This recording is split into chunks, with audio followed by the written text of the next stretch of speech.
Welcome back friends. Today in this lecture we will study about RH blood group system.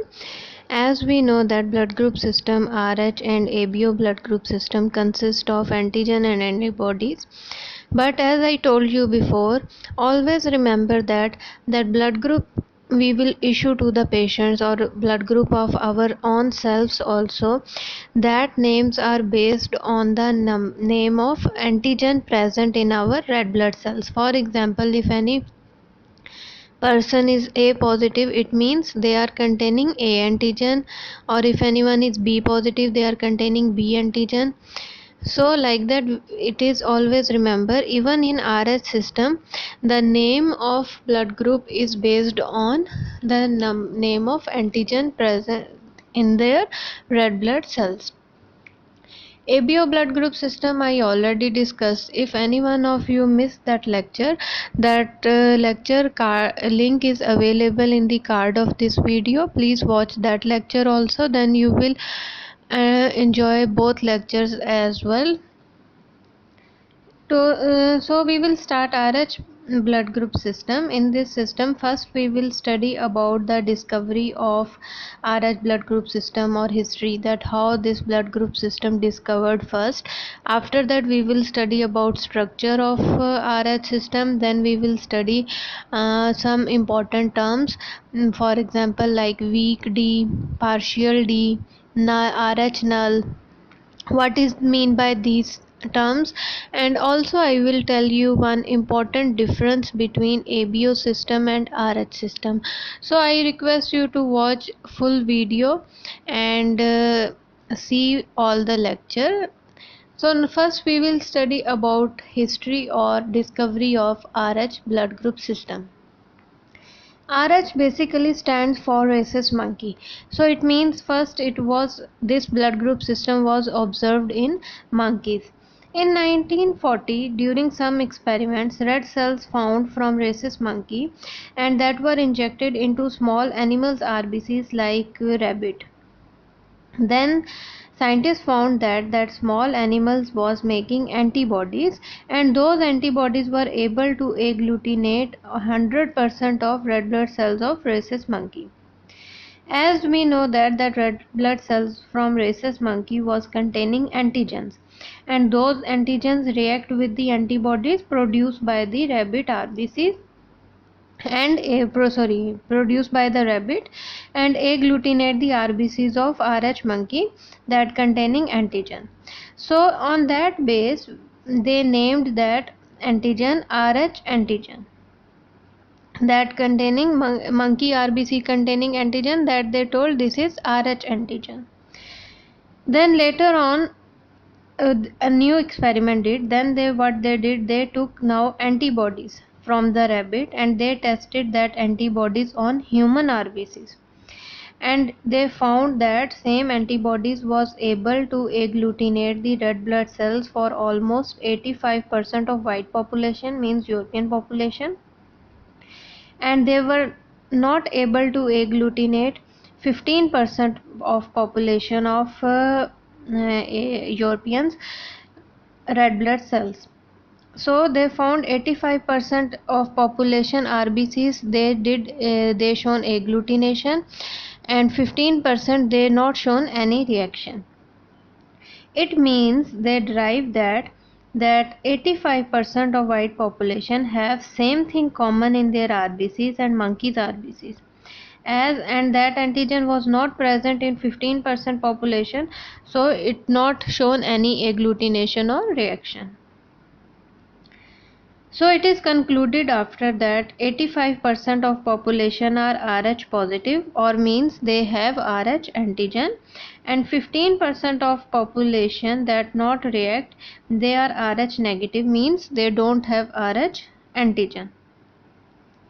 And with further studies after 1940, they study and they shown that RH system not consist of one antigen, it consists of more than 50 RH antigens, but some of them are more important and others are less important.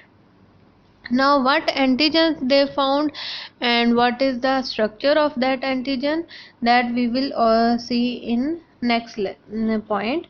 So now you understand discovery, that first these antigens were discovered in rhesus monkey, and after that with other experiments they found that same antigens are present in human population of 85% of Europeans. So what is the structure? Now we will see. Now if one RBC, as more RBCs containing Rh antigen, but we will take one RBC to study the structure. So if one RBC having Rh antigen, then what will be the structure of Rh antigen? Basically Rh antigens are proteins, and these are the proteins peptide chains which pass through RBC membrane 12 times. As you can see, 6 times they make extracellular loops and 6 times they make intracellular loop. So as they will pass 12 times, we will call them 12 pass membrane protein, and that's why they are integral part of RBC membrane, so we will also call them integral proteins. And antigenic determinants will be present on the extracellular loop. As I told that later it was discovered that Rh antigens are of many types, but the most important or the most common found or clinical relevance according to the most important is D antigen. So D antigen is one of the most important component of 12 pass membrane protein. There are other also Rh antigens will be present on the protein, but our concern will be mostly and almost every time is with the D antigen. As I told that Rh antigens consist of more than 50 antigens, but in that 5 are very important. As you can see on side I written D, capital C, small c, E capital and E small. And always remember, if we will name them according to RH, then it will be RHD, and always remember there is no small d, and there will be RHC capital, RHC small, RHE capital, RHE small. Sorry. And these antigens we will call them Rh factor also. So from 55 are more important. All are slightly different from each other, but D antigen, as I told, very important. But why very important? Because it have strong immunogenic characteristics, means if a person do not have D antigen and they will receive D antigen blood, then it will cause strong immunogenic reaction. For example, hemolytic reactions will occur. Now this antigens will be made in RBC at which stage?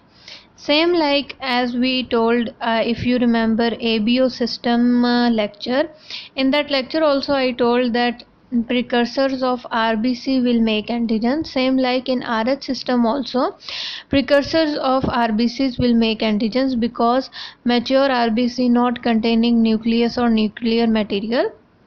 So in precursor cell of RBC like erythroblast have genes, and there are two genes responsible to make these antigens. Really sorry for my sound. One gene is RHD, that is responsible to make RHD antigen, and other one is RHCE, that is responsible for CC and EE antigen making. Now at this point, at the structure point only, I will tell you difference between ABO system and RH system. If anyone will ask you, that time you will tell that in ABO system, if you remember, if structure of ABO system, especially if you remember what we told, that antigens are carbohydrate in nature and that were oligosaccharides. You remember that compound will attach to oligosaccharide and it was converted to A antigen, B antigen, O antigen or H antigen. Oligosaccharides were carbohydrates, simple sugars containing 2 to 10 monosaccharides. Anyhow, we will not go in more details of oligosaccharide. The first difference was the first and major difference is that ABO antigens are carbohydrates, and now we studied RH antigen structure, and RH antigens are protein in structure. So if anyone will ask you that if what is the major difference between the ABO system and RH system, then you can tell them that if we will see the structure of antigens, ABO antigens are carbohydrates and RH antigen are protein in nature. So if now people who have blood group A and they have antigen A antigen, that is oligosaccharide, and if they are containing RH antigen also, that will be means they have oligosaccharide also on their RBCs and they have proteins also on their RBCs. And as I told that RHD is one of the most important component. So according to clinical relevance, we will name the RH system on the base of presence of D antigen. For example, if I told that one person is A positive, it means that A positive, it means that is A antigen is containing, and positive means RH positive, and that RH positive means what? That means RHD positive, means they have D antigen. And if one person is B negative, it means they containing B antigen but they have no D antigen. So that's why RHD is absent, that's why we will call them D negative. So now you understand the importance of D antigen. So that positive RH positive means RHD positive and RH negative means RHD negative. So clinical relevance also based on the presence of D antigen. Now if you will see 4 RBCs I make, and in that 4 RBCs, in first left side I write D positive, then I write D negative, then I write weak D, and then I write partial D. So what is the mean by these? D positive means that if you will see D antigen, every D antigen, normal D antigen is containing 4 epitopes or 4 antigenic determinants. So if you will see D positive first diagram, that is showing that that person, or for example one person is D positive, it means his RBC will be like that. They will their D antigen quality and quantity is enough to determine the blood group. Means D antigen is containing 4 epitopes or determinants also, and number of D antigens are also enough present in RBCs that in blood grouping easy to identify. Then next is D negative. D negative means that D antigen is totally absent. There is not D antigen on the RBC. Now we will come to the weak D. Weak D is what? Weak D means quality of D antigen is correct. Means D antigen containing 4 epitopes or 4 antigenic determinants, but quantity of D antigen is not enough to determine the blood. Means that is containing very less amount of D antigen that it will not be able to detect by blood grouping. That time we will go, if we have doubt, then we will go for further investigations. Now we will come to the partial D. Partial D means, if you will see the diagram, the D antigen I show you, that is not containing 4 epitopes, either 2, 1, 3, like that it will contain. So number of D antigen will be enough, but quality of D antigen is not enough. Means that will be as we saw, antigenic determinants or epitopes will be very less in partial D. So it means as compared to D negative, as compared to D positive, weak D have quantitative difference, and as compared to partial D, their difference is qualitative. So quality of partial D is not right and quantity of weak D is not right. Now what is the mean by RH null? If sometimes you will listen this, or sometimes in Viva they can ask, in blood banking Viva or exam, or in blood banking job time, they can ask you what is mean by RH null. So don't give answer that RH null means the D antigen is absent. No. RH null means RH null is considered when a person with no D, no C and no E antigen, means that none of RH antigen is present. It means that both genes RHD and RHCE both are not present to produce RH antigens. So was the lecture about RH system. Now at the end, as I already discussed with you ABO system and RH system.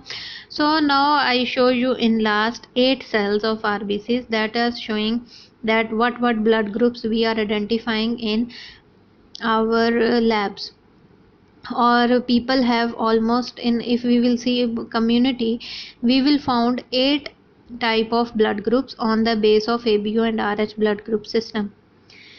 How we will name them? Let's see. First is A positive. A positive now means what? That RBC is containing A antigen also and D antigen also. Second blood group is B positive. It means that blood group that RBC is containing B antigen also and D antigen also. Next RBC is AB positive. It means that RBC containing A antigen also, B antigen also and D antigen also. Next RBC is O positive. It means they are containing H antigen and D antigen. Why I write H antigen I will not explain. If you want to see, you can see ABO system lecture. Then you will understand what is H antigen and why we name O blood group containing H antigen. Next RBC is A negative. It means they are containing only A antigen. RHD is absent. Next RBC is B negative. It means they are containing B antigen and again D antigen is absent. Next blood group is AB negative. It means A and B antigen is present on that RBC, but RHD antigen is absent. Next blood group is O negative. It means they are containing only H antigen and there is no D antigen. Now if we will see the average of RH antigen, how it is common. In American whites, almost 85% people are RH positive. African blacks 100% RH positive. American blacks 95% RH positive. Asians almost 99% people are RH positive. So D antigen is very common. If we will see our number of ratio of D antigen, so it is very commonly present in almost all RBCs. So I hope you understand the lecture of RH system also, how it is discovered and what is the structure, and why we name D, weak D and null, everything. And at the end I show you blood groups also, that if that blood group will be RBC is containing what antigens.